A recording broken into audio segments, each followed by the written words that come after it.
This session is being recorded, and this is Sir Siva Rahman, your English language and IELTS instructor. And today we have another special episode with all of you. And today is Monday, as I always motivate you and guide you. Monday को sir दो सवाल पे काम करते हैं, क्योंकि वो दो सवाल बड़े इंपॉर्टेंट सवाल हैं। एक आपका सवाल आता है ब्लैंक्स, और दूसरा जो सवाल हम फोकस करते हैं वो होता है ट्रू, फॉल्स और नॉट गिवन। अगर आप कुछ बच्चे परेशान हो रहे हैं कि सर तैयारी का आगाज कहाँ से करें, तो आप तैयारी का आगाज इन दो सवालों से करें। मैं हमेशा कहता हूं कि ये दो सवाल आपके पेपर में सबसे ज्यादा मार्क्स आपको देते हैं। अगर मैं जनरल वालों की बात करूं तो जनरल वालों की जिंदगी में पता है कितने मार्क्स आपको इन सवालात से मिलते हैं? जनरल रीडिंग के अंदर जनरल रीडिंग के अंदर आपके पास सेक्शन 1 आता है। सेक्शन 1 के अंदर आपको मिलेगा ट्रू, फॉल्स और नॉट गिवन। ट्रू, फॉल्स और नॉट गिवन पता है कितने नंबर का? बहुत ज्यादा, 7 नंबर का। फिर सेक्शन 2 जो आता है वो आता ही, जो आपकी स्क्रीन के ऊपर है इस वक्त, आता ही उसमें ब्लैंक्स है। सिर्फ ब्लैंक्स आती हैं, सेक्शन 2 में ब्लैंक्स ही होती है, और वो आपको 13 नंबर देकर जाती हैं। 13 और 14 नंबर, 13 तो कहीं नहीं गए। सेक्शन 3 में भी आपको ब्लैंक्स मिल जाती हैं, 5 नंबर की, वहां पे भी ब्लैंक्स मिलेंगी। 5 नंबर की मिल गई, 18। और ट्रू, फॉल्स और नॉट गिवन आपको कितने मार्क्स दे रहे हैं? 7। कितने मार्क्स आ गए आपके सिर्फ दो सवाल को टारगेट करने से? मुझसे अक्सर लोग शॉर्टकट्स पूछते हैं, सर कुछ शॉर्टकट्स बता दें। मैं कहता हूं भाई, जर्नल वाले अगर सिर्फ ये दो सवाल कर लेना तो उनका 20 नंबर से ज्यादा आ जाते हैं। ये इसके मैं 7 नंबर देख ले, इसका स्क्रीनशॉट ले लें जर्नल वाले। 7 नंबर और 13, 25 नंबर कहीं नहीं गए आपके, सिर्फ इन दो सवालों से। अब एकेडमिक वाले सुन लें। अगर एकेडमिक वाले सॉल्व पेपर इसी दो सवाल की तैयारी करें तो पैसेज 1 के अंदर आपको यही दो सवाल मिलते हैं।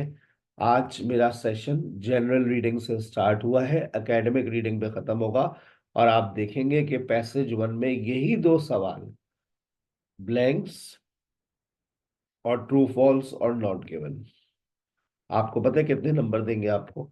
13 से 14 नंबर। आप देख लीजिएगा अपनी आंखों से, 13 नंबर तो कहीं नहीं गए। अच्छा, फिर पैसेज 2 के अंदर या फिर पैसेज 3 के अंदर मैं पैसेज को फिक्स नहीं कर सकता, कभी पैसेज 2 में भी आ जाते हैं, कभी पैसेज 3 में भी आ जाते हैं। याद रखिएगा, वहां पर भी आपको ट्रू, फॉल्स और नॉट गिवन मिलता है, लेकिन उसका नाम चेंज कर देते हैं, यस, नो और नॉट गिवन। और ये तकरीबन 5 नंबर का आपको मिलेगा, 5, कभी 4। इसी तरह से पैसेज 2 और पैसेज 3 में भी आपको ब्लैंक्स मिलेंगी, और ये ब्लैंक्स की मैं आपको नंबरिंग बता दूं, ये आपको 5 से 8 नंबर की मिल जाती है। ब्लैंक्स पैसेज 2 में भी मिलती है, अलग से पैसेज 3 में भी मिल जाती है।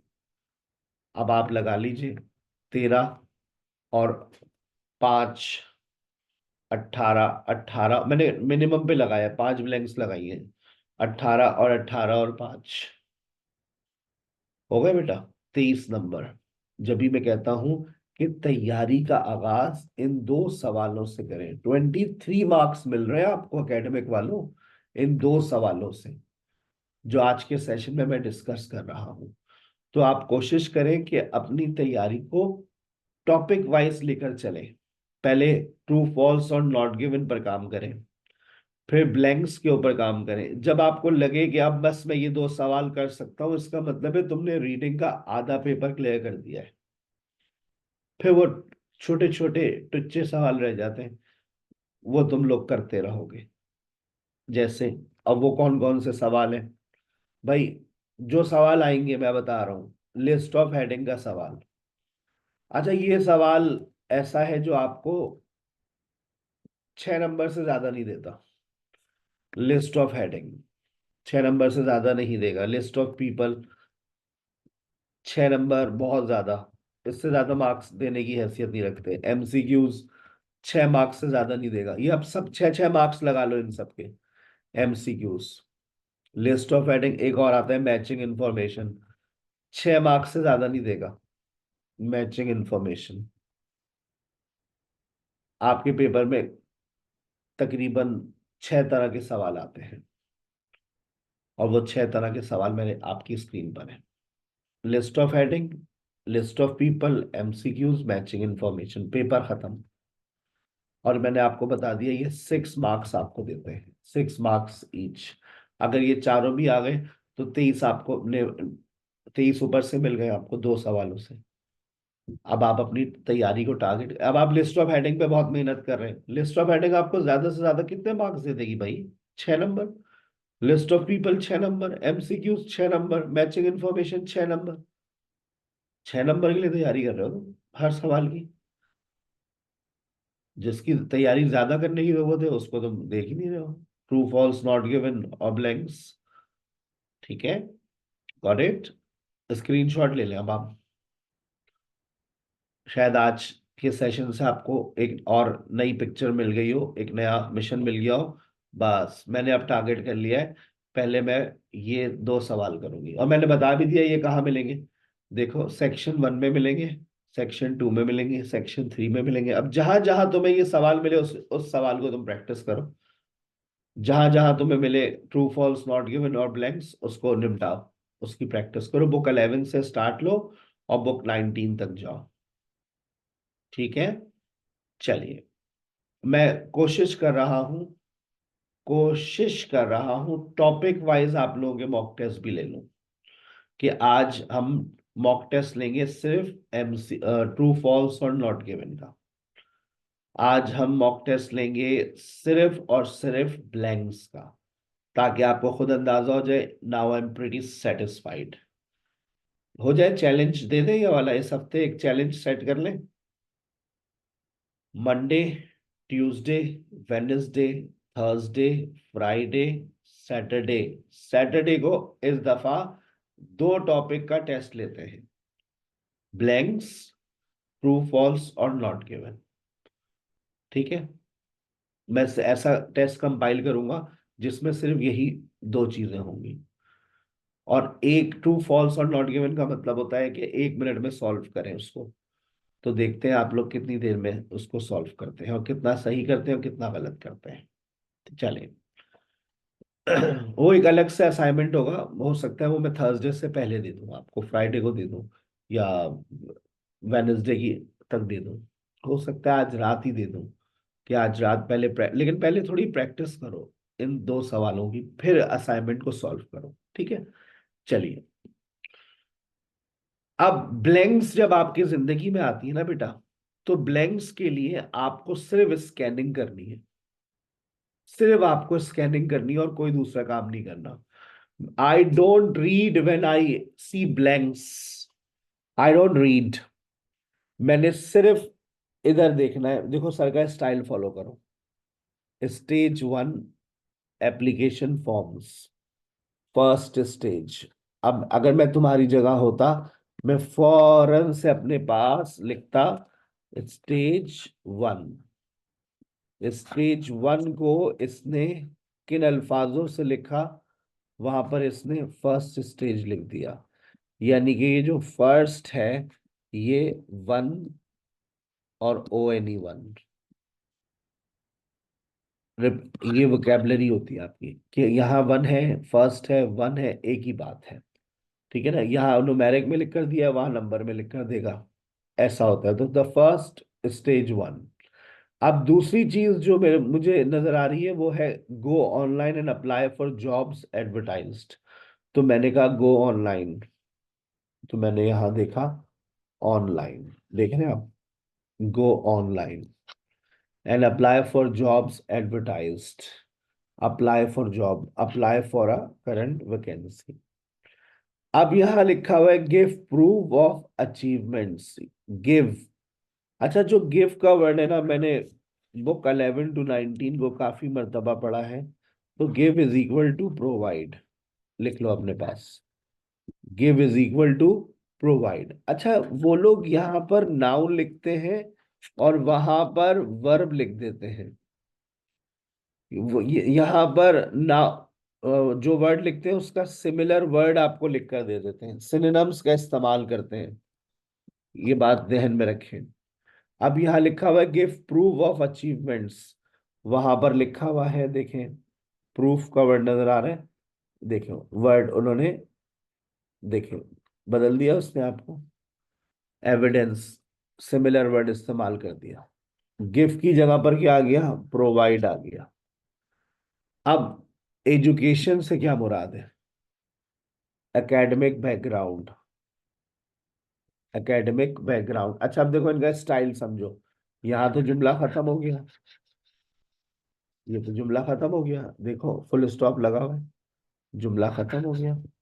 और यहाँ लिखा हुआ है in education and in uh.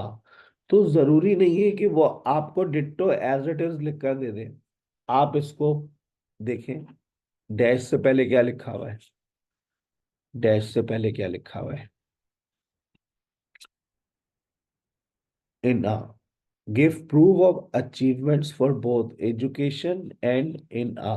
तो एजुकेशन तो ये हो गई भाई, एजुकेशन तो आपकी एकेडमिक बैकग्राउंड हो गया। तो दूसरी चीज क्या है, दूसरी चीज क्या है, इन आ। अच्छा याद रखो, अगर डैश से पहले प्रेपोजिशन प्लस आर्टिकल होता है तो वो बदलता नहीं है। अगर डैश से पहले कोई प्रेपोजिशन और आर्टिकल होता है तो वो बदलता नहीं है। तो अब आपका जवाब क्या हो गया, इन आ, इन आ मार्केटिंग एनवायरनमेंट। अच्छा इधर, इधर पढ़ो, वेरी गुड। अब यहां पर लिखा हुआ है additional requirement for applications in the role of, in the role of. मुझे क्या चाहिए, एडिशनल रिक्वायरमेंट्स।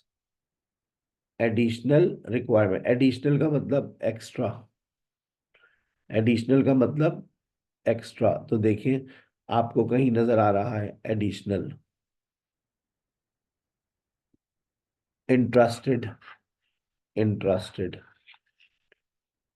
इंटरेस्टेड। अच्छा यहाँ पर देखो वर्ड्स की तादाद भी गिना करो। इन द रोल ऑफ, चार वर्ड्स लिखे हुए डैश से पहले।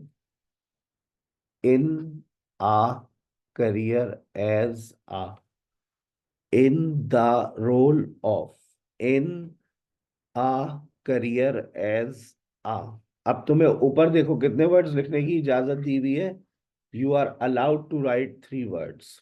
तो आप क्या लिखेंगे, corporate travel consultant, corporate travel consultant. Uh गई बात समझ। फिर आगे चलिए, मोर इंफॉर्मेशन। इंफॉर्मेशन का वर्ड मैंने, 2 वर्ड से मेरे जहन में है, मेरा गला खराब है आज, उसके लिए मैं माजरत हुआ हूँ। Information, data, information is equal to data, data is equal to details. ये वोकेबलरी नोट करते रहा करो जो मैं जबानी बता रहा होता हूँ। More information, details, data. आगे चलो, गिवन अबाउट। अब देखो गिव लिखा हुआ है, मैंने अभी गिव किससे याद करवाया है, give is equal to provide, give is equal to provide. आगे, about company and the dash you could receive, and the dash you could receive, और जो आपको मिल सकता है। देखिए मोर इंफॉर्मेशन, स्टेज 2 पर आ जाएंगे, ये स्टेज 2, स्टेज 2। अब स्टेज 2 के अंदर more information given about the company, more information, more information, information. देखिए more about us, where you can find more about us, including rewards on offer. क्या चीज मिल सकती है? And the dash you could receive, and including and the rewards on offer. बताओ आपको क्या मिल सकता है? And the dash you could receive, and the, आपके लिए कीवर्ड भी मौजूद, एक यहाँ पर आर्टिकल लिखा हुआ है, देखो जो आर्टिकल यहाँ लिखा हुआ है वही आर्टिकल इधर भी होता है। And the reward you could receive, information about annual events, annual annual annual annual, देखो एनुअल इवेंट नजर आ रहा है, एनुअल इवेंट, एनुअल का वर्ड होगा once in a year, annual लिख लो अपने पास। एनुअल होता है, एनुअली होता है, पर ईयर होता है, वंस अ ईयर मतलब annual. Where prizes are given to those who have made what? We like to acknowledge outstanding efforts who have made, थोड़ा सा कॉमन सेंस इस्तेमाल किया करें कि इसके बाद नाउन आने वाला है। who have made something, something what? Outstanding efforts, outstanding efforts। आपको इस बात का ख्याल रखना होता है कि ऊपर कितने वर्ड्स लिखने की इजाजत है। ऊपर लिखा हुआ है 3 वर्ड्स लिखने की इजाजत है, आप 2 वर्ड्स भी लिख सकते हैं। आउटस्टैंडिंग एफर्ट्स समझना बहुत जरूरी है। अच्छा, chance to tell us how good you are at selling. अब आपको सेलिंग का वर्ड पहले तलाश करना है, स्कैन करो। तुम्हें सेलिंग का वर्ड कहाँ मिल रहा है? स्टेज 3 ये रही, इसमें देखो selling selling selling selling selling. पहली लाइन में है सेलिंग, नहीं है। दूसरी लाइन में है सेलिंग, नहीं है। तीसरी लाइन में है सेलिंग, नहीं है। चौथी लाइन में है सेलिंग, देखो चौथी लाइन में है सेलिंग या उसके खानदान वाला। देखो क्या मिला? सेलिंग की जगह पर सेल्स, सेलिंग की जगह पे क्या मिला? Sales ability. तो कहता है how good you are at selling, and also about the dash you have, and also about the dash you have. पूरा पढ़ो इस सेंटेंस को। We will be asking about your ambitions and of course your sales ability। अब इसी के अंदर आपका जवाब भी है। Very good Hamid, Riya very good, बाकी लोग, Mariam very good. Chance to tell us about how good you are at selling and also about the dash you have ambitions. अगर देखो एम्बिशंस लिखा है तो एस लगाना, अगर एस नहीं लिखा हुआ तो मत लगाना। यहां पर क्या है लिखा हुआ है? about your ambitions and of course your sales ability। अच्छा 20 take part in a, used to learn about your way of working। take part यानी कि किसी चीज में हिस्सा लेना। कहता है you will be required to complete a psychometric test so you can find out more about your working style। लिखा हुआ है use to learn about your way of working, your working style. तो क्या करें?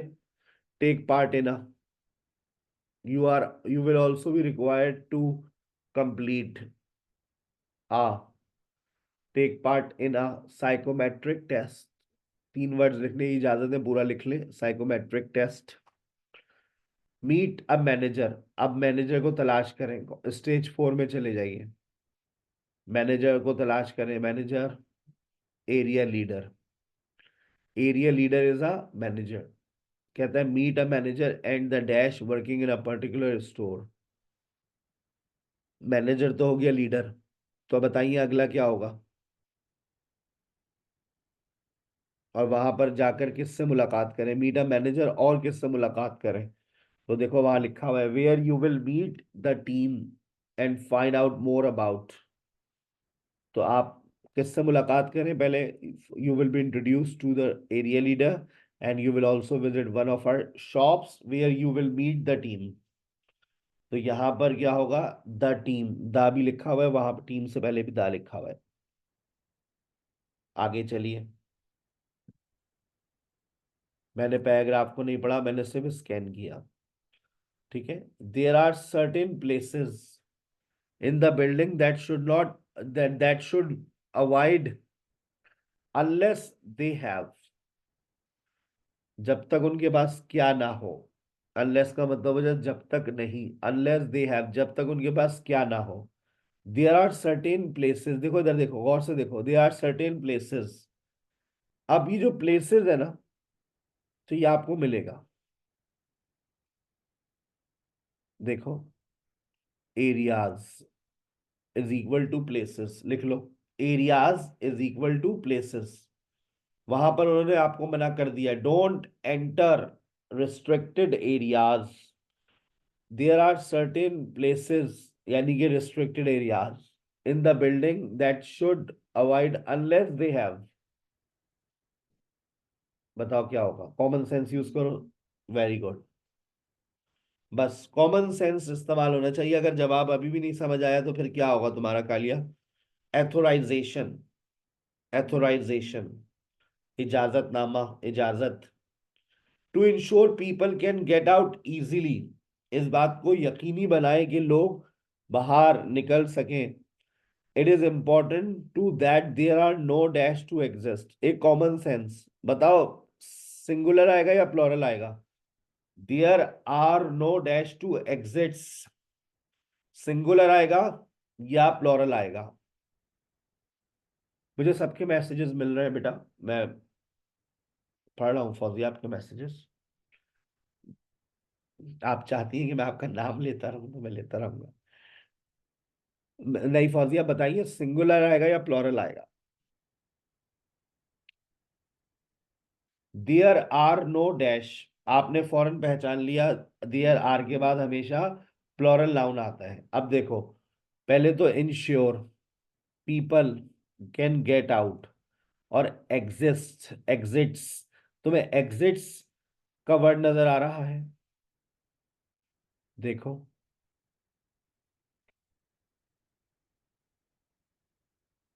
नहीं नजर आ रहा? ये जो दरवाजे हैं, ये जो avoid leaving drawers and doors open unnecessary, and do not coil cables or flexes across the floor, do not, ये block doorways, ये सब क्या है? कॉरिडोर्स और स्टेयर्स, बाहर जाने के रास्ते। अब वहां पर तुम एग्जिट ढूंढ रहे हो, लेकिन एग्जिट यही होते हैं, डोर्स, कॉरिडोर्स, स्टेयर्स। ठीक है, आपको ये बात पता है कि आपके जवाब में क्या आने वाला है? प्लॉरल, और उसके आखिर में एस और ई एस लगेगा, उसके आखिर में एस और ई एस लगेगा। तो अब आप देखिए वो कौन सा वर्ड है जिसके आखिर में आपको एस और ई एस नजर आ रहा है? देखें, गौर से देखें, इधर से, इधर से देखें, ये कोई ऐसा वर्ड जिसके आखिर में एस और ई एस नजर आ रहा हो। कॉरिडोर्स, स्टेयर्स, डोरवेज, ये तो एग्जिट्स हो गए। एज ऑब्स्ट्रक्शंस, बाकी देखेंगे, ऑब्स्ट्रक्शंस एस लग रहा है, एज ऑब्स्ट्रक्शंस। मैंने यहां पर पढ़ा देयर आर, क्या पढ़ा? देयर आर, तो जब आर को पढ़ा तो मुझे पता चल गया कि मेरे जवाब में एस होगा, कंफर्म होगा। और फिर मैंने यहाँ पर पढ़ा, तो मैंने पहले यहाँ पर एग्जिट्स को ढूंढ रहा था, नहीं मिला वो वर्ड, तो मैंने कहा इसका इसका वर्ड क्या होगा? तो इसका जो वर्ड मुझे मिला वो ये सारे वर्ड्स हैं जो मैंने भी आपको बताए। कौन कौन से? Corridors, doorways, stairs, as obstructions, रुकावट, obstructions is your answer. There are no obstruction to exist, there are no obstructions to exits. Items would cut, would cause injury, must be, देखें कोई इंजरी वाली चीज है आपको? हाउ टू डिस्पोज ऑफ, इसमें देखें कोई ऐसा आइटम है जिससे आपको इंजरी हो जाए? sharp objects such as razor, blades, broken glass, अब आप देखो लिखा हुआ है आइटम्स विच कॉज इंजरी, तो ऐसे आइटम्स ढूंढ कर लाओ पहले। अब ये नहीं कि तुम यही ढूंढ रहे हो बैठ के, तुम वो आइटम्स ढूंढो, आइटम्स विच कॉज इंजरी। अच्छा अब बताओ मस्ट बी के बाद वर्ब की कौन सी फॉर्म आती है? मस्ट बी के बाद वर्ब की कौन सी फॉर्म आती है? Third form. ये बात तुम्हें पता चल गई, मस्ट बी के बाद थर्ड फॉर्म आती है। तो अब तुम आगे देखो, तलाश करो, तुम्हें कहीं थर्ड फॉर्म लिखी भी नजर आ रही है? तो जहां तुम्हें थर्ड फॉर्म दिखे बस उठा लो और बात को समझ भी लो। Items which could cause injury, उसको लाजमी लपेटे, must be wrap before they are disposed of, must be wrapped. Not all departments have the same system for dealing with. Department का वर्ड चाहिए, ये रहा, डिपार्टमेंट का वर्ड चाहिए, डिपार्टमेंट का वर्ड चाहिए। कहता है अदर वेस्ट प्रोसीजर्स में vary, contact your building manager of division safety officer at for advice with regard to your particular department. तो क्या करें, क्या लिखें? Not all department have the same system dealing with what. इस दो लाइनों में तुम्हारा जवाब है, छुपा है, लेकर आओ। कौन सा? डीलिंग विद व्हाट, किस चीज से dealing with? Waste, dealing with waste. Building manager कहां से आ गया? अदर वेस्ट प्रोसीजर्स में वेरी, लिखा हुआ है not all the department have the same system for dealing with waste, so other waste system procedures में very. Dash are available to make task which require moving objects easier. आप एक जगह से किसी चीज को दूसरी जगह पर लेकर जाना चाहते हैं, तो आपके पास क्या अवेलेबल है? जो भी वर्ड आएगा, जो भी वर्ड आएगा, सिर्फ वेस्ट भी लिख दिया, वेस्ट, डीलिंग विद वेस्ट, तो चलेगा। सिस्टम लिख दिया ना, तो system is equal to procedure हो गया है, system for dealing with waste. Dash are available, अब जो भी आंसर आएगा वो प्लॉरल में होगा। कैसे पहचाना? आर लिखा हुआ है, जाओ देखो, जाओ जल्दी जाओ। एक जगह से दूसरी जगह पर किसी चीज को मूव करना है, तो उसके लिए तुम्हें क्या चाहिए? सीढ़ी चाहिए। देखो, make sure overload and the glass heavy objects. मुझे एक जगह से दूसरी जगह लैडर चाहिए, बताइए। लैडर का इस्तेमाल करूं? नहीं सर, लैडर से एक जगह से दूसरी जगह तो नहीं जा सकते, इसके लिए तो हाइट, हाइट के लिए चाहिए होती है। तो फिर क्या करें भाई? देखें, कहते हैं never move anything that is beyond your capability. कोई भी चीज ना हिलाइए जो आपके ताकत से ज्यादा भारी हो। तो फिर क्या करें भाई? wherever possible you should use the trolleys, you should use the trolleys. You should have dash while you are working, you should have dash, should have what? While you are working। while का ताल्लुक बताओ किससे होता है? while का जुड़वा भाई पता है किसी को? कोई while के जुड़वा भाई को जानता है? while is equal to, while is equal to, while, while is equal to when, very good, while is equal to when। और लिखा है while you are working, इधर देखिए, while you are working, while you are working, you should have dash while you are working, you should have what, you should have what?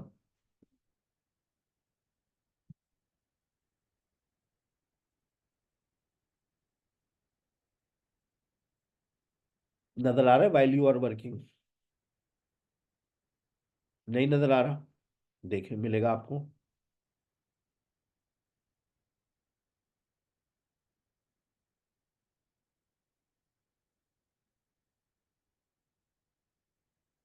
while का जुड़वा भाई भी मिल गया when। और फिर कहता है while you are working during the working day, while you are working during the working day, so you should have what? Make sure that you take regular breaks, you should have breaks while you are working, you should have breaks, you should have breaks while you are working, you should have breaks while you are working। मुझे थोड़ी देर के लिए आप लोगों के दिमाग की जरूरत है, आइए। क्यों सर, दिमाग क्यों चाहिए आपको हमारा? क्योंकि अब हम ट्रू फॉल्स और नॉट गिवन के ऊपर काम करने जा रहे हैं। आइए, ट्रू फॉल्स और नॉट गिवन।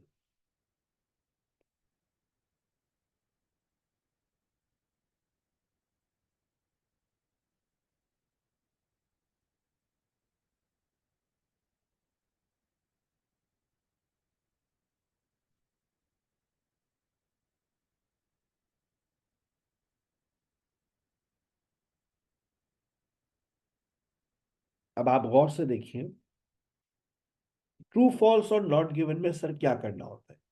तवज्जो, तमाम स्टूडेंट्स की भरपूर तवज्जो, दिमाग का इस्तेमाल। कहते हैं children must go to the school where they are registered. आपने एक बात नोटिस करी, ब्लैंक्स के जो जवाबात होते हैं वो हमेशा सीक्वेंस में मिलते हैं। पहले वन, फिर टू, फिर थ्री, फिर फोर, ऐसे। ट्रू फॉल्स और नॉट गिवन भी आपको हमेशा सीक्वेंस में मिलेंगे। याद रखिएगा इन दोनों सवालात की इक्वालिटी। आपको जवाब सीक्वेंस में मिलेंगे। लिखा हुआ है children must go to the school where they are registered. इसके लिए आप दो स्टेटमेंट्स को पढ़ लीजिए। All the arrivals after the school has closed are recorded as unauthorized absences. Children must go to the school where they are registered. मैंने दो बातों को पढ़ लिया और दो बातों को पढ़ने के बाद मैं अपना स्टेटमेंट पढ़ रहा हूँ। So what about 3, 4, 5? Don't waste your time by reading 3, 4 and 5. बस आप क्या करें, आप एक काम करें, आपने दो स्टेटमेंट्स को पढ़ा, अपना पैराग्राफ स्टार्ट कर दें। और एक और advice, don't read again and again. आपको बार बार रीड नहीं करना, बस एक ही दफा रीड करना होता है। एक दफा रीड करें, आपको बात क्लिक करनी चाहिए। Children must go to the school where they are registered, पढ़िए। Receiving a good full time education gives give your child the best possible start in life. Attending school regularly and punctually is essential if children who are to make the most of the opportunities available to them. The law says parents must ensure, इस बात को यकीनी बनाए, that their child regularly attends the school where he or she, यानी where they are registered. लिखा हुआ children must go to the school where they are registered. ये बात ट्रू है या फॉल्स है? ये बात ट्रू है या फॉल्स है? एब्सोल्युटली ये बात ट्रू है, कोई परेशानी की बात नहीं है। Children must go to the school where they are registered, वहां पे भी लिखा हुआ है। कहता है the law says that parents must ensure that their child regularly attends the school where they are registered। ठीक है। उसके बाद कहते हैं all the arrivals after the school has closed are recorded as unauthorized absences। तो यहां लिखा हुआ है what you can do to help, make sure your child arrives at school on time. That this encourages habits of good time keeping and lessons any possible classroom disruption. If your child arrives after the register has closed, all the all arrivals after the register has closed, आपको मिला? मिला? After the register has closed, after the register has closed, तो क्या कह रही है ये खातून? If your child arrives after the register has closed, क्या होगा? Without a good reason, that this will be recorded as an unauthorized absence for that session। तो बताइए ये ट्रू है या फॉल्स है?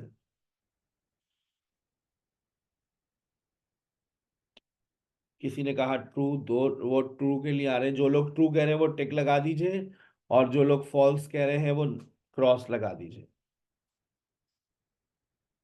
देखें रिएक्शन में जाइए, उसमें आपको मिलेगा। ट्रू वाले लिख दीजिए, जो लोग कहते हैं ट्रू, और जो लोग कहते हैं फॉल्स वो क्रॉस लगा दें। नहीं, रिएक्शन में जाएंगे तो वहां पर आपको ऑप्शन नजर आ जाएगा। ज्यादातर लोग कह रहे हैं ट्रू, 7 लोगों ने ट्रू कहा है और 2 लोगों ने फॉल्स। अब आवाम खुद फैसला करें। तो मेरी एक बात मान लें, ज्यादातर बच्चे आइल्स में फेल ही होते हैं। है भाई, क्योंकि वो तवज्जो से नहीं पढ़ते। all arrivals, all all arrivals after the register has closed, जितने भी हैं, जितने भी अराइवल्स हैं, रजिस्टर क्लोज हो गया, बस अनऑथोराइज्ड एब्सेंसेस। लेकिन वो कहते हैं if your child arrives after the register has close without a good reason, बेटा क्या हो गया, क्यों देर से आए? वो हमारी मम्मा छत से गिर गई थी। कैसे? बाबा ने धक्का दे दिया था। तो कैसी है अब? ठीक है, कुछ हुआ तो नहीं? नहीं, वो नीचे पूल था ना, तो बाबा भूल गए थे कि पूल में पानी मम्मा ने सुबह ही भरा था, तो मम्मा की इसलिए बचत हो गई। वरना बाबा को तो रात में देखा था, बाबा ने पूल में पानी था ही नहीं, क्योंकि मम्मा के गिरने के बाद का कहने लगे में पानी कहाँ से आया? तो फिर मम्मा को बात समझ आ गई। फिर क्या हुआ? कुछ नहीं, मैं स्कूल आ गया, मम्मा स्विमिंग कर रही थी।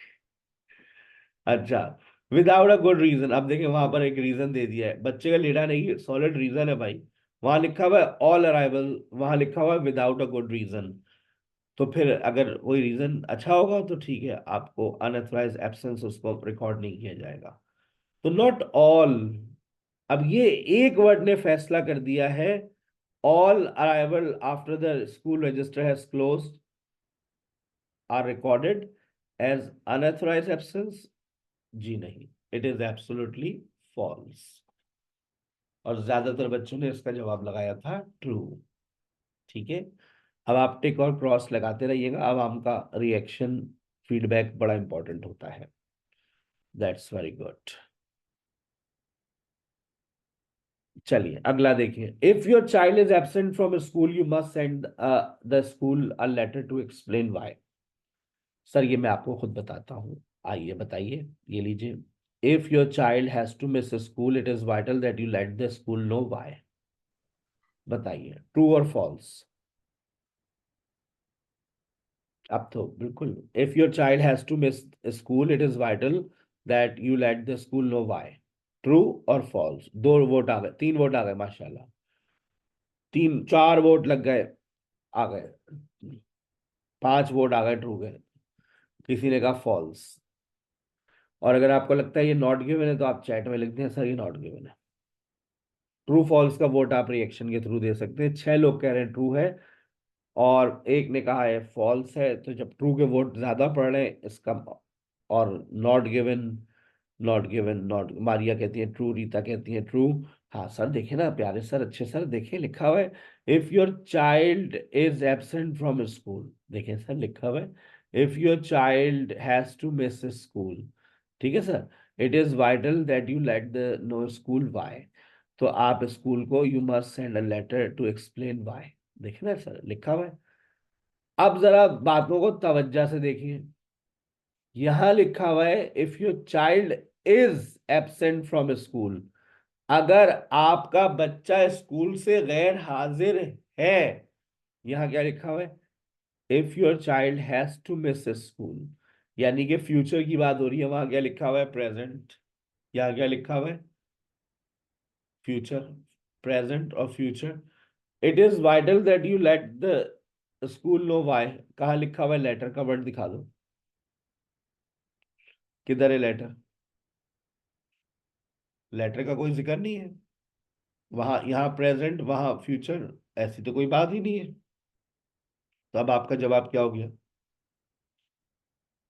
आप ग्रामर को इम्प्रूव कर लें तो आपको पता चल जाएगा कैसे। हैज टू एक स्ट्रक्चर है। अगर आपको कल ऑफिस जाना है, आपको अगर कल मार्केट जाना है, if you have to go to market tomorrow, ये हैव टू फ्यूचर ऑब्लिगेशन की बात करता है। अगर आपके बच्चों को कल स्कूल से छुट्टी करनी है, if your child has to miss school, ये जरूरी है कि आप स्कूल को बताएं क्यों। It is vital that you let the school know why. ठीक है, सो इट इज, ऐसी कोई बात नहीं हुई है। Staff who think child is having difficulties that school will conduct the, will contact the parents, ये सर मैं बताता हूँ जी, प्लीज।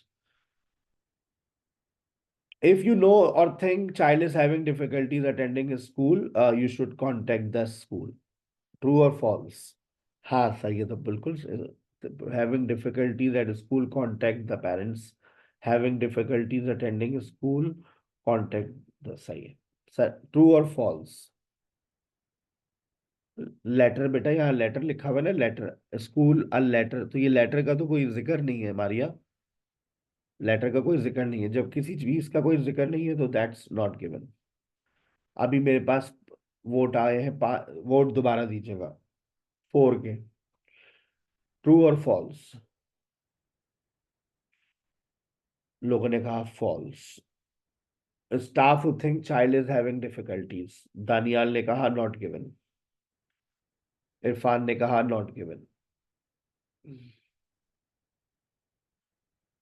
अब यहां जरा देखिए लिखा क्या है, बातों को समझना भी पड़ता है। मैंने कहा है ना, आपका मुझे दिमाग चाहिए। Staff who think, staff who think is having a child is having difficulties at school, staff will contact, ये लिखा हुआ है, ये लिखा हुआ है। आओ इधर पढ़ते हैं। if you know or think that your child, you से मुराद पेरेंट्स, यू से मुराद पेरेंट्स, और यहां क्या लिखा हुआ है? स्टाफ। यहां क्या लिखा हुआ है? Staff. if you know, if parents know or think that your child is having difficulties attending a school, you should कौन? Parents, parents. ऐसी तो कोई बात ही नहीं लिखी है। Staff who think a child is having difficulties at school will, staff will contact, वहां तो नहीं लिखी हुई। दोनों बातें कॉन्ट्राडिक्टरी हैं, जब दोनों बातें कॉन्ट्राडिक्टरी होती हैं तो वो बात आपकी नॉट गिवन हो जाती है। A school will contact the authorities about children who take frequent unauthorized absences. Staff, school will contact, जी 3 का भी नॉट गिवन, 4 का भी नॉट गिवन। इस स्कूल विल कांटेक्ट, मुझे बताओ कहाँ लिखा हुआ है इधर? School will contact. If your child is absent, the school either does not receive an explanation from you or considers the explanation unsatisfactory. It will record your child absence as most absences for acceptable reasons. बीमार हो गए, ठीक है। Interview, okay. Medical और dental appointment, ठीक है, छुट्टी ले सकते हैं।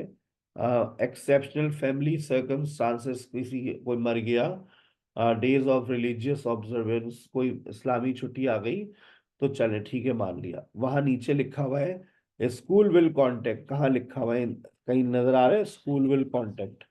ये भी नॉट गिवन। सर ऐसा हो सकता है कि 3 नॉट गिवन एक साथ आ गए? हो गया है, हो गया है, होता है, बार बार हो सकता है। ठीक है, शुरू में भी 3 नॉट गिवन एक साथ आ सकते हैं। अपने दिमाग को इधर ही रखिएगा। अब हम शिफ्ट हो रहे हैं एकेडमिक रीडिंग की तरफ। ये लीजिए, एकेडमिक रीडिंग आपकी स्क्रीन के ऊपर आ गई है।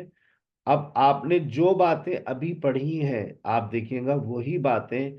अब आप मुझसे कौन कहता है एकेडमिक रीडिंग डिफरेंट होती है? आइए,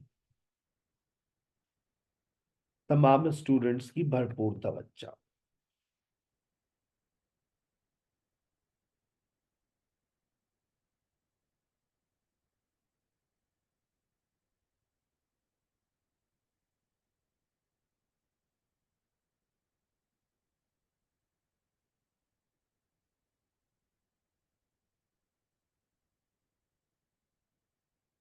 अब देखिए पेपर में दोनों सवाल बिल्कुल वही आ गए जो आपके पेपर में आते हैं, अभी जिसको हम प्रैक्टिस कर रहे थे। बस देखो, इस बात को तुम्हें वेरीफाई करना होता है, चेक करना होता है कि पहले किस चीज के जवाबात मिलेंगे। अभी मुझे याद है पिछले हफ्ते हमने एक सवाल किया था, बहुत अरसे बाद वो वैरायटी मेरे सामने आई थी। अब देखते हैं दोबारा वो वैरायटी कब आती है, वरना 90% तो वैरायटी यही आती है। सर कैसे चेक करेंगे कि पहले क्या मिल रहा है? ये चेक करने का तरीका ये होता है कि सबसे पहले आप देखें कि आपको किस चीज के जवाब मिल रहे हैं। आपको यहाँ पर लिखा हुआ है इंडोर, और यहाँ लिखा है फूड प्लांट्स, और हेडिंग ऊपर बड़ी बड़ी लिखी हुई है इंडोर फार्मिंग। Indoor farming. तो मैंने इंडोर फार्मिंग को तलाश करना शुरू किया कि इंडोर फार्मिंग मुझे कहाँ मिल रहे हैं। तो indoor farming, indoor farming, indoor farming, तो मुझे इंडोर फार्मिंग यहाँ पर नजर आया। मुझे लग रहा है आज भी वही वैरायटी आपके सामने आ गई है। अब देखें इंडोर फार्मिंग यहाँ पर आ गया। यहाँ पर देखिएगा इंडोर फार्मिंग कहाँ पर है। यहाँ पर मुझे vertical farms, vertical farms, vertical farms मुझे ये नजर आ रहे हैं। इंडोर फार्मिंग तो मुझे नजर नहीं आ रहा। तो फिर मैं अब क्या करूं। अब मैं सबसे पहले इधर से देखूंगा कि मुझे क्या मिल रहा है। यहाँ लिखा हुआ है अर्थ पॉपुलेशन। तो ऊपर देखिए कहीं पर अर्थ पॉपुलेशन लिखा हुआ है। नहीं सर, अल्लाह ने आंखें दी हैं, इस्तेमाल कीजिए। अर्थ दूसरी लाइन में लिखा हुआ है अर्थ पॉपुलेशन। फिर लिखा हुआ है human beings are responsible for some of the destruction to food producing land. Food producing land, destructions, humans, कहीं ऐसा कोई वर्ड नजर आ रहा है? Destructions, humans, food producing land. देखो कोई ना कोई वर्ड होता है, कोई ना कोई वर्ड होता है जो आपको मैचिंग मिलती है। तो आपने देखा यहाँ पर land that is suitable for raising crops is in use, यानी कि फूड प्रोड्यूसिंग लैंड। ठीक है, उसके बाद वर्टिकल फार्म्स। तो वर्टिकल फार्म्स तो मुझे नजर नहीं आ रहा अभी। मुझे तो नीचे इंडोर फार्मिंग नजर आ रही है, हाँ। फिर नीचे नजर आया वर्टिकल फार्म्स। तो फिर मुझे वर्टिकल फार्म्स की बात करते हैं, फिर आगे चलें तो क्लाइमेट चेंज की बातें आ रही हैं, फिर फर्टिलाइजर की बातें आ रही हैं, फिर वर्टिकल फार्मिंग। तो इसका मतलब मुझे लग रहा है वर्टिकल फार्म की बातें मुझे मिलती भी जा रही होंगी। ठीक है, चलो इतना हमें मिल गया, हमने स्कैन कर लिया। स्टार्ट करो।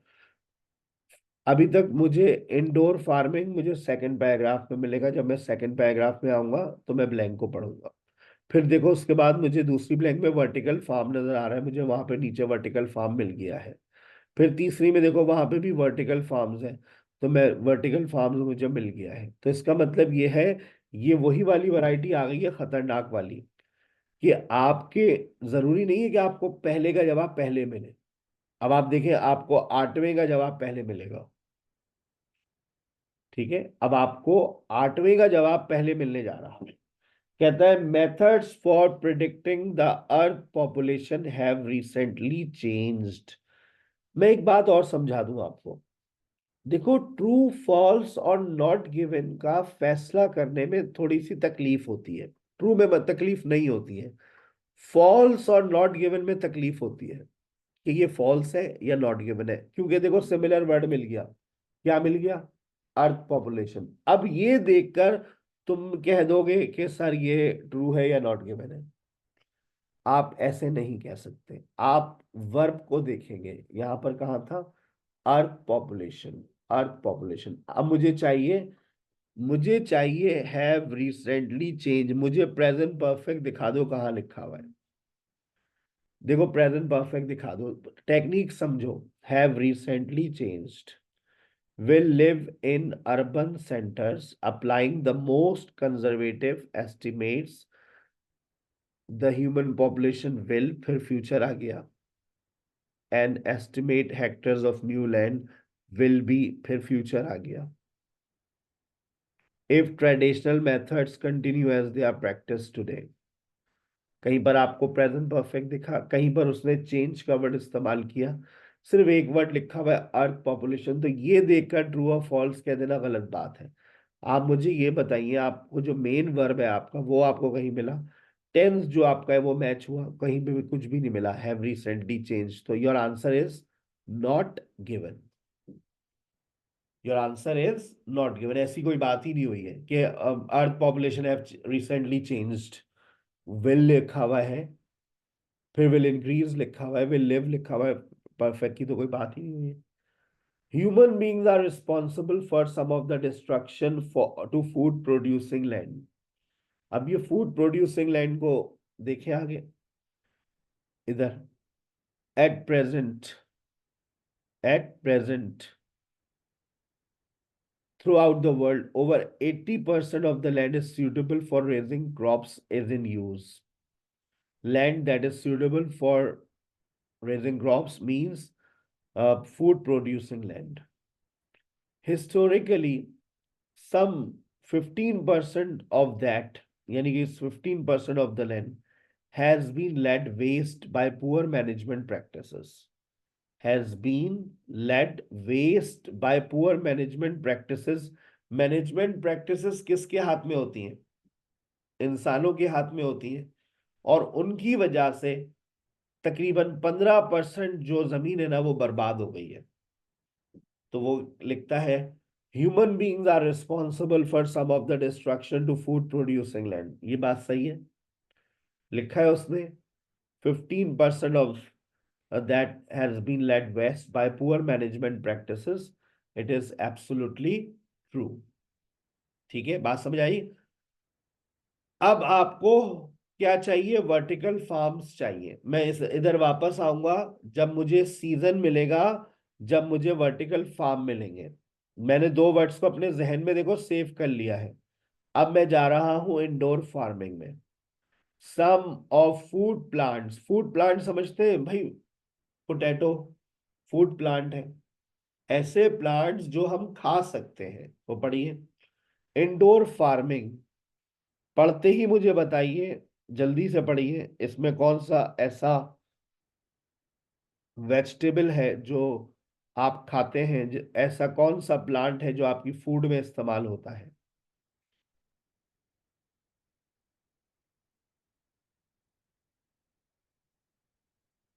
अच्छा, कॉमन सेंस क्या कहता है कि जो भी जवाब होगा, दूसरा क्लू बता दूं, कॉमन सेंस क्या कहता है जो भी जवाब होगा उस वो सिंगुलर होगा या प्लूरल होगा? Yes Maria.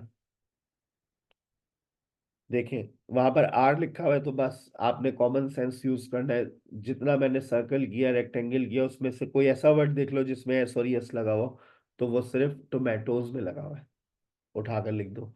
Some food producing land including potatoes are already grown indoors. आगे चलो, फिर कहते हैं vertical farms would be located in, would be located in, located in यानी कि होंगे कहां पर? in dash, meaning that there would be less need to make take them long distances to customers। तो मुझे जाना है वर्टिकल फार्म्स पर, तो ये रहा वर्टिकल फार्म्स। कहाँ पर होंगे? यहाँ पर लिखा हुआ है लोकेटेड इन, तो मैं उड़ता हुआ जा रहा हूँ सिचुएटेड इन। जवाब तुम लोग लिखोगे, मैंने जवाब नहीं दिया अभी तक अपनी जबान से। लोकेटेड इन, सिचुएटेड इन, कहाँ पर? दो वर्ड लिखने की इजाजत है, जो लिखा हो वही लिखना। Situated in, located in. Urban centres है, कंट्रीज कहाँ से आ गया? Urban centres, located in urban centres. Vertical farms could use methane. अब बताओ, क्या मैं इस वर्ड को चेंज कर सकता हूं? नहीं कर सकता। अब जब तक ये वर्ड नहीं आएगा ना, मैं अपनी ब्लैंक्स पे वापस नहीं आऊंगा। देखो, ये होता है मैकेनिज्म जो मैंने लास्ट वीक भी सिखाया, इस वीक भी सिखा रहा हूं। बड़ा अच्छा सवाल आ गया ये दोबारा। अब कौन कहता है पहले ब्लैंक्स मिलती हैं, कौन कहता है पहले ट्रू फॉल्स और नॉट गिवन मिलते हैं? देखो मुझे कितने कितने मुझे जवाब मिले अभी। मुझे दो पहले ट्रू फॉल्स और नॉट गिवन मिले, दो ब्लैंक्स मिली। अब मैं वापस शिफ्ट हो रहा हूँ, वर्टिकल फार्म्स नीचे भी लिखा हुआ है इधर, और वो कहते हैं the crops produced in vertical farms depend on the season. Vertical farms, vertical farms, vertical farms would need to be efficient। बताइए, to cheap construct if successfully implemented। proponents claim vertical farm offer the promise of urban renewal, sustainable production of safe and varied food supply through year around production of all crops. वहां लिखा हुआ है गर्मियों में ही आपको मिलेगी भाई, तो रही आपको सर्दियों में मिलेगी, गर्मी में ही आपको मिलेंगे। अब तो आप, और वहां लिखा हुआ है पूरा साल। वो कह रहा है depend, vertical farm depend on the season. वो कह रहा है भाई पूरे साल मिलेगा। क्या हो गया मौजमा? देखें, इधर वापस आइए बेटा।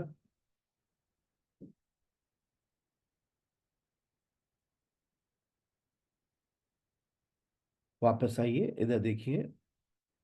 Offer promise production of safe and varied food supply through year round production of all crops। यहाँ लिखा हुआ will depend on season। Ayesha, will depend on season, yes or no? वो कह रहा है थ्रू ईयर अराउंड, पूरे साल, पूरे साल। वो कह रहा है depend on season. It is absolutely false. It is absolutely false. Some damage to food crops is caused by climate change। Climate change समझते हैं आप लोग? क्लाइमेट चेंज, बारिश, तूफान, सैलाब, ये क्या होते हैं? Climate change. लिख लो इसके बाद, क्लाइमेट चेंज। अब इन वर्ड्स को मैंने अपनी मेमोरी में सेव करके रखा है, मैं स्कैन करता हुआ जा रहा हूँ। देखें, आप टॉप पर जाइए, कहीं पर बारिशें नजर आ रही हैं आपको? क्लाइमेट चेंज नजर आ रहा है? हाँ सर, क्लाइमेट चेंज ही नजर आ गया। हरिकेन्स, फ्लड्स, याद कर लो इसको, ड्रॉट्स, खुश्क साली, hurricanes, severe monsoon, destroying million of tons of valuable crops. क्या लिखा हुआ है?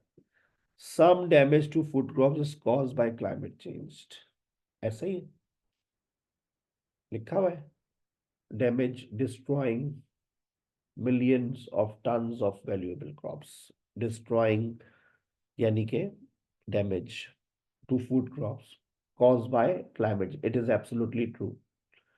Fertilizer will be needed for certain crops in vertical farms। अब बताओ मैं कौन सा वर्ड ढूंढूंगा? मैं कौन सा वर्ड ढूंढूंगा? मैं फर्टिलाइजर को ढूंढूंगा। देखो तुम्हें फर्टिलाइजर मिल रही है? मिल रही है फर्टिलाइजर? मिल गई। अच्छा, अब इस सेंटेंस को पढ़ो और मुझे जवाब बताओ क्या लिखोगे। देखो, थोड़ा सा स्मार्ट रीडिंग करना। साइम, बात समझ आ रही है? Fertiliser will be needed for certain crops in vertical farms. Fertiliser ढूंढ लो, मिल गया। अब पढ़ो सेंटेंस। फर्टिलाइजर की जरूरत होगी, वहां क्या लिखा हुआ है? All the food could be grown organically, eliminating, eliminating, वो कह रहे हैं जरूरत होगी, eliminating the need for herbicides, pesticides and fertilizers। वो कह रहे हैं फर्टिलाइजर की जरूरत होगी। Absolutely false. फिर वो कहते हैं vertical farms will make plants less likely to be affected by infectious disease। और infectious disease मिल रहा है? देखो ये वर्ड सर कैसे वर्ड्स पकड़ते हैं, ये मिल रहा है सर, बोलते कहते हैं ना ये वर्ड मिल रहा है, तो वो वर्ड देखा करो, मिल रहा है। Infectious diseases. अब इस सेंटेंस को पूरा पढ़ो। रिड्यूस हो जाएगा ये, will plants less likely to be affected, less likely to be affected। वहां क्या लिखा हुआ है? The system would greatly reduce the incidence of many infectious diseases। It is absolutely true। आ गई बात समझ? ठीक है, अब हो गए आपके ट्रू फॉल्स फारिग। अब आप शिफ्ट कर जाए, देखें आपको मीथेन मिला? मिला मीथेन? मीथेन मिला आपको? वेट कीजिएगा।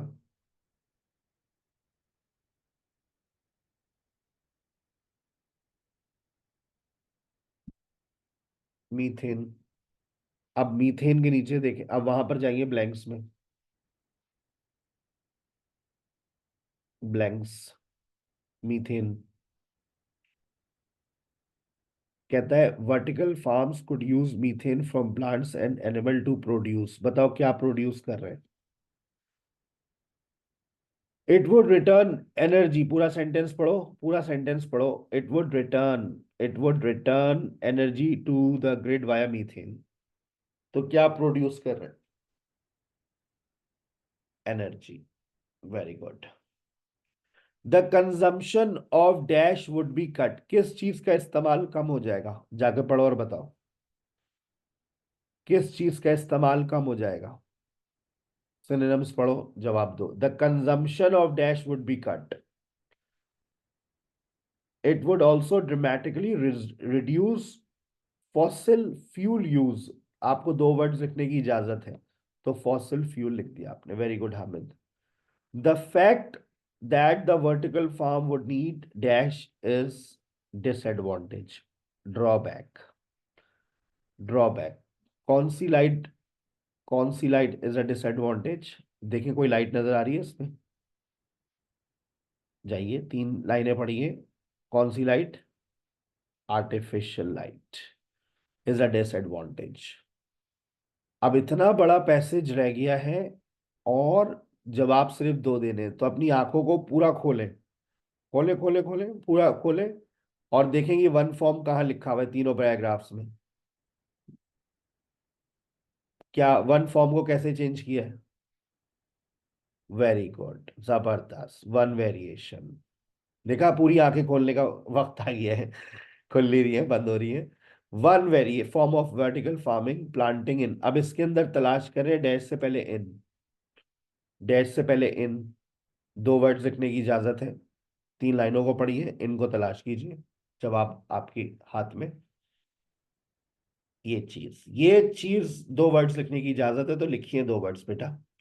इन स्टैक ट्रेज, इन स्टैक ट्रेज, इन स्टैक ट्रेज। ठीक है। उसके बाद आप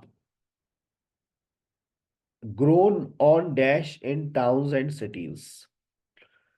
ग्रोन ऑन टाउन्स। देखें, अब आपको ऑन तलाश करना है, सिटीज तलाश करनी है। और आपको टाउन्स और सिटीज किस तरह से लिखते हैं? बार बार ये वर्ड आता है, याद कर लो। सिटीज और टाउन का सिनोनिम है ये। और तुम्हें ऑन चाहिए, ऑन भी उसके साथ है, तो फिर मैं यहाँ क्या लिखूं?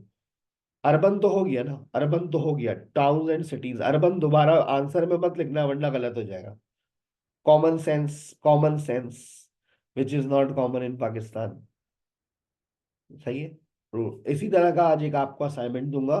जो मैंने आज पढ़ाया इसी तरह का एक असाइनमेंट आपको फॉरवर्ड करूंगा आज के सेशन के बाद। 5 मिनट बाद मिलते हैं आपसे लिसनिंग की क्लास में। पानी वानी पी लें आप लोग।